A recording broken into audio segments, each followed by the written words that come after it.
নমস্কার, আপনারা দেখছেন ডিজিটাল কলকাতা। আমি অ্যাঙ্কার রূপাই ঘোষ আপনাদের সাথে। চলুন বন্ধুরা, আজকে নিউজ দেখে নেওয়া যাক। সারা বিশ্বে ডিম উৎপাদনে ভারত দ্বিতীয় স্থানে রয়েছে।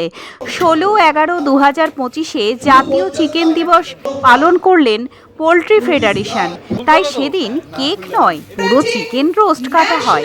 কলকাতা রাজারহাটে দ্য ফার্ম রেসিডেন্সি চিনার পার্কে 157তম অনুষ্ঠানটি আয়োজিত হয়। এদিন টলি অভিনেত্রী পল্লবী শর্মা ও রূপসা চক্রবর্তীর উপস্থিতি অনুষ্ঠানটিকে আরও আকর্ষিত করে তোলে। চিকেন রেসিপির প্রতিযোগিতাও সেদিন হয়। অসামান্য একটা মুহূর্ত, আমি চাই সবার করতালিতে মুখরিত হোক এই অঙ্গন। কি আনন্দের একটা মুহূর্ত, এত সুন্দর সেলিব্রেশন আমাদের প্রত্যেকের কাছে সাধারণ কেক নয়, এই কেকের স্বাদই আলাদা।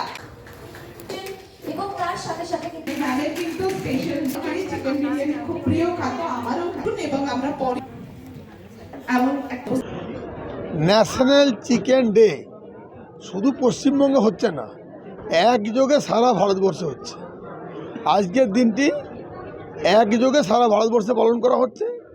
Doctor BV. রাও, যাকে আমরা ফাদার অফ পোলট্রি বলে থাকি, যিনি ভেবেছিলেন, কল্পনা করেছিলেন পোলট্রিকে ভারতবর্ষের বিশ্বের অন্যতম মানচিত্রে নিয়ে যাওয়া হবে। আমরা সেটা নিয়ে যাওয়ার চেষ্টা করছি। দেখুন, ডিম এবং চিকেনের থেকে সস্তায় পুষ্টিকর অ্যানিম্যাল প্রোটিন আর হয় না।